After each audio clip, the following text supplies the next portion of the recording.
Good day mga ka-sports natin dyan. Last push ng Creamline Cool Smashers para sa kanilang laban sa semifinals. Wala ngayon sinasayang na sandali ang CCS. Puspusan nga ang kanilang pagtitraining dahil ang kanilang makakalaban ay medyo may kalakasan rin kahit papaano. Lalo na ang Creamline Cool Smashers ay talagang ito na ang pinaka susi nila para sa finals. Kung matatalo sila ng Farm Fresh, ibig sabihin lalagapak nga sila para sa Battle for Gold at malakas ang PLDT na kanilang makakaharap. Pero kapag natalo nila bukas ng mabilisan ang Farm Fresh, syempre ang CCS na ang magtatagumpay at sila ang nalaban para sa Battle for Gold. Handa na ba kayo mga ka-sports? Well, narito na nga ang ating prediction na sila ang mananalo. Pero bago lahat, subscribe ka muna, click ang ating notification bell para lagi kang updated sa lahat ng issues sa volleyball. Susunod na!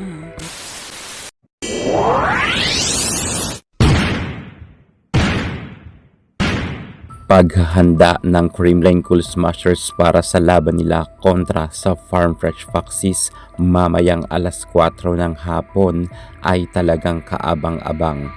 Queen Darna Gemma Galanza ibababad ni Coach Sherwin Meneses at syempre ang kanyang katandem walang iba kundi si MB Fons. Pero syempre ispapasok rin nila dyan ang ating clutch queen na si Pinom superstar Eliza Valdez. Lahat ng mga players ngayon ng CCS ay kitang-kita natin na puspusan ang kanilang pag-iinsayo. At alam nyo ba na si G. Rodriguez ay medyo ipapalit muna pansamantala kay Tots Carlos. Kapag si Tots Carlos kasi ay nagkaroon ng maalat na games, ay ipapalit sa kanya itong si Rodriguez. Magaling si Rodriguez. Kitang-kita natin na unang game niya dito sa Creamline nang ibinabad siya, nagkaroon agad siya ng double digits. Kaya kinakailangan talaga ni Coach Sherwin Meneses na paghandaan ng husto at kung meron mga players dito sa CCS na medyo maalat ay ilabas niya agad. Napakaraming mga magagaling na players ng CCS. Halos karamihan dito ay matatawag na natin na di-calibre at all-stars nga sila. Pero minsan ay hindi masyado ipinapasok ang ibang mga players. Medyo mag-a-adjust ang CCS at mukhang may pasabog nga sila bukas sa kanilang magiging laban kontra sa Farm Fresh Foxes.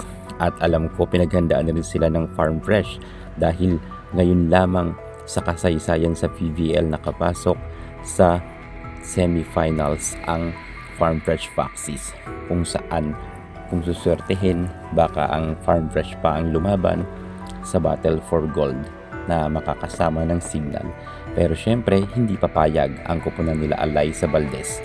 Mas kumpiyansa tayo na ang CCS ang magwawagi at never sila magpapakabog sa isang baguhan na team. Pero hindi na rin natin masasabi na baguhan na team ang Farm Fresh dahil marami nga rin doon mga ni-recruit na mga bagong players na galing rin sa ibang team na mga malalakas kagaya ni Hanny Royce Tubino, nariyan pa si Ces Molina, Riri Meneses at Ara Galang. Pero syempre, mas di kalidad ang mga players ng CCS. Kaya aasahan talaga natin na si Queen Gemma Darna ay lilipad bukas at magkakaroon ng maraming scores kasama ni MB Fons at si Rodriguez ay magpapakitang gilas na naman. Marami ngayon mga nagsasabi na ang Creamline raw ay hindi na ganoon kalakasan dahil mga Thunders na raw ito, sabi ng kanilang mga kritiko. Pero 100% naniniwala pa rin tayo na ang CCS ang magtatagumpay.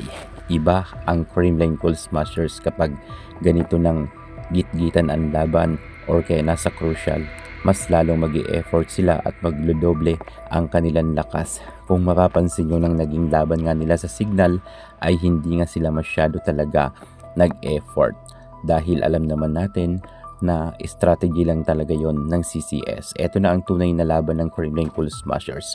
Bukas matutunghayan na ninyo dahil mabilisan nilang papataubin ang Farm Fresh Foxes para umabante ang Creamline sa finals. 100% mananalo ang CCS. Thank you so much. God bless.